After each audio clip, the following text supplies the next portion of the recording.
And good evening tonight from Phoenix. It is great to have you with us here. And we have just finished our exclusive interview with President Trump. His first major trip out of Washington in nearly 2 months. The president trying to send a signal that parts of this country are ready to reopen. But he is well aware of the debate, the scientists who are concerned about what could happen if this country opens too quickly. And we know every night here, it is not just a number. These are American lives. Tonight, the death toll is now above 70,000 now, 2,200 more lives lost in just the past 24 hours. We asked the president tonight about whether there is a danger. Will lives be lost in the effort to reopen parts of this country? How he answered. Tonight, at least 38 states have already eased restrictions meant to slow the spread, while cases are still on the rise in at least 19 of those states. We asked the president about those two new models, those two projections that warn what could happen if we as a country do not proceed with extreme caution. And of course, the Americans out of work. I asked, is it possible we'll reach 19% unemployment, as one of his advisors has said? That would be nearly 1 in 5 Americans out of work. So many questions tonight you've been asking all along. Among them, will there be a vaccine by the end of the year? And what does the president say to the families tonight of those who have lost their lives? I want to start with reopening the country. I know this is your first trip back out into the country in quite some time. And you've said that the decision to open the economy is the biggest decision I've ever had to make. How do you, and I suppose this is the central question, how do you save livelihoods without risking more lives? Well, I think actually the decision to close the country was the biggest decision I've ever had to make. And I've said that very loud and clear. I mean, we had the greatest economy in history, in the history of the world, not only our economy, it was our greatest economy. Best employment numbers, best numbers in every single way. And they said, sir, we have to close the country. I said, what are you talking about, close the country? Because nobody's ever heard of such a thing. And we saved millions of lives by doing it. And by putting the ban on China very early was a big thing. But the biggest decision I've ever had to make is closing the country. And certainly this is now also a big decision, but the people want to go back to work. I want to ask you about what Dr. Fauci said last night about the reopening of the country. He said it's the balance of something that's a very difficult choice. How many deaths and how much suffering are you willing to accept to get back where you want to be? Do you see it that way? Do you believe that's the reality we're facing, that lives will be lost to reopen the country? It's possible there will be some, because you won't be locked into an apartment or a house or whatever it is. But at the same time, we're going to practice social distancing. We're going to be washing hands. We're going to be doing a lot of the things that we've learned to do over the last period of time. And we have to get our country back. You know, people are dying the other way, too. When you look at what's happened with drugs, it goes up. When you look at suicides, I mean, take a look at what's going on. People are losing their jobs. We have to bring it back, and that's what we're doing. Let me ask you about testing. Yeah. Right now in America. You know, early on there were hurdles. Dr. Fauci at the time acknowledged it was a failing. But for Americans who do want to go back to work, should they be able to have access to a test now? Should they know whether they've been exposed to the virus? Should they know if somebody's at the workplace asymptomatic and they simply don't know? Or do they have to go back to work having faith in their leaders and you, Mr. President, that the workplace will be safe? Yeah. No, they don't. They have to test if they want. You know, some people are strong believers in testing. So right now, for any American worker who's nervous about going back, if they want to get tested to see if they've been exposed to the virus, they can have access to both the antibody tests. They should have no problem. And they should have no problem. And as good as this is, we're even getting better. We came up, don't forget, the cupboard was bare. The other administration, the last administration, left us nothing. We didn't have ventilators. We didn't have medical equipment. We didn't have testing. The tests were broken. You saw that. We had broken tests. They left us nothing. And we've taken it and we have built an incredible stockpile, a stockpile like we've never had before. Many people have heard you say that along the way and have wondered, though, you know, you're 3 years into your first term. Yeah. You're now applying for the job again. What did you do when you became president to restock those cupboards that you say were bare? Well, I'll be honest, I have a lot of things going on. We had a lot of people that refused to allow the country to be successful. They wasted a lot of time on Russia, Russia, Russia. That turned out to be a total hoax. Then they did Ukraine, Ukraine, and that was a total hoax. Then they impeached the President of the United States for absolutely no reason, and we even had a 197-0 vote by the Republicans. Let me ask you about something Governor Cuomo said today, and this is This is really the debate, I think, for a lot of Americans who really do want to go back to work, Sure. but who are afraid for their own health. And Governor Cuomo said the question comes down to how much a human life is worth. That you monitor the transmission rate, the hospitalization rate, the death rate. If it goes up, you stop. You turn off the valve. You slow things down. Do you agree with him that that is the way a lot of these governors who are reopening should proceed? No, I don't know. I'd have to see his full statement. Look, we've gotten along very well. Don't forget, Governor Cuomo last week said the president and the federal government have done a phenomenal job. He said that. Yeah, he's saying now that you just have to be ready to turn the valve off for a time if you see a spike. David, I can only tell you what he said last week. Our country has to go back to being our country again. You have people that are not going to stand for this, and I understand them very well. And we are going to put out little embers and little fires and maybe some big fires, but we still have to go back to work. You talk about the embers and the possible big fires. There were 2 new studies out in the last 24 hours.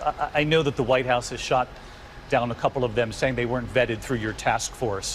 One was from Johns Hopkins that said the death rate could double if we're not careful with this reopening of America by June, the daily death rate. The University of Washington saying we could have 135,000 Americans dead by August. What do you make of those numbers, Mr. President? A couple of things. First of all, these models have been so wrong from day one, both on the low side and the upside. They've been so wrong. They've been so out of whack. And they keep making new models, and they're wrong. Those models that you're mentioning are talking about without mitigation. Well, we're mitigating, and we've learned to mitigate, but we can be in place, work in place, and also mitigate. We've done it right, but now we have to get back to work. We have to do it. But let me ask you, because you've responded to those 2 new studies out with these forecasts, your own numbers have shifted over time. They have. You said 60,000 Americans could die. That's what you said last week. I watched your town hall over the weekend. You said 75, 80 to 100,000 people could die. Which models are you looking at? And what should Americans be prepared for as we reopen the country and head into the fall where we could see a potential second wave? Well, the upper number was, as you know, 2.2 million people. And then there are some models or charts that showed higher than that. But 2.2 million people. I always felt 60, 65, 70, as horrible as that is. I mean, you're talking about filling up Yankee Stadium with death. So I thought it was horrible. But it's probably going to be somewhat higher than that. Are you still convinced we'll have a vaccine by year's end and 300 million doses, which you had spoke of? You can never be convinced. When you say, am I convinced? I can say this. We're doing really great. Oxford, Johnson & Johnson, these companies, and I get reports every single day. They're doing really great. Am I convinced? I can't be convinced of anything. But I think that we have a really good shot of having something very, very substantial. Let me ask you about the tremendous hurt in this country. There are 30 million Americans who are unemployed. You don't need me to tell you that. We're expecting the new unemployment rate this week. There have been forecasts 15, 16, 17%. One of your advisors projected an unemployment rate of 19%. That's nearly 1 in 5 Americans without a job. How bad is this going to get? Well, that is what it is. And you know, it's very interesting. Even the Democrats aren't blaming me for that. We had to close it up, and we saved millions of lives, and we did the right thing. Now we're getting back to work. The third quarter, I think, is going to be, I call it a transition quarter. A lot of people, you see it. I tell you what, I got on the plane today. There was such spirit. People are starting to feel. We land in Arizona. I leave from D.C. I get calls from everybody all over the country. I just spoke to the governor of Florida. Florida is really active. I think a lot of people share that hope, Mr. President, but the reality for so many of the families that we've reported on is they can't afford to wait for the next quarter. They're just trying to get through next week or the next dinner they put on the table. Well, we've done a lot for that. We've done our small business, as you know, our PPP, paycheck, if you want to call it that, where small businesses are given billions of dollars so that they can take care of their employees. We've done a lot of other. Look, we've done $2 trillion, and it's actually close to 3 if you really add it up, but $2 trillion has been approved, and we'll probably do more. It's a stimulus. It's to keep people employed, to keep small businesses open. Let me ask you, because people will look back, and we have an election 6 months from now. They're going to look back to the beginning of this, and they're going to wonder, what you knew and when you knew it. And I have no interest in going back over everything you said, but there was one thing you said that perhaps you could clarify. You said this was at the end of February. A full month had gone by. You'd stopped travel from China. And you said of the cases here in the U.S., when you have 15 people and when the 15 within a couple of days is going to go down to 0, that's a pretty good job we've done. Help me understand that moment. Did you really think we were going to have 15 cases in the U.S.? So let me, I said you would say worse than that. I said one person one time, and it's true. There was a time when we had one person in this country. We knew about it, we worked on it, but we had one person, it mushroomed, the 15 people mushroomed. Other people were coming in also from Europe. Don't forget. But we're at more than 1 million cases now. But don't forget, in January, okay, let's talk about cases. You know why you're at 1 million cases? Because we have more testing than anybody else. If we tested as much as these countries down here, okay, who don't do very much testing at all, look at Japan, very little testing. They're at the bottom of the rung. Look at South Korea, gets so much publicity. The president of South Korea is a friend of mine. President Moon, he called up, he said, what you're doing with testing is amazing. If I tested this number of people instead of this number of people, I'd have far fewer. If I see this line goes all the way up, over 7 million tests. If I tested down here at 1 million tests, I would have a lot fewer cases too. I understand the argument you're making. But look at your question. No, but you understand there's a huge disparity between 15 and more than 1 million cases. What was it, an intelligence failure? Where was the breakdown that we didn't know the scope of this? Look, let me tell you this. I closed the border, if you want to use that term. I banned people from coming into China. There were approximately 40,000 Americans. If you were in my position, you would let them come in. You could ask Ron DeSantis, great governor of Florida. Those people went through quarantine, they went through tests, they went through everything, but they were American citizens. I had to let them come back in. But I came in, and what I did is I said against many people, including Anthony Fauci, who I like very much, including Deborah, who I like very much, the doctors, and many other people. They said, don't ban China, it's going to blow over. And they said this at the end of February. Now, at the same time, I want to be optimistic. I don't want to be Mr. Gloom and Doom.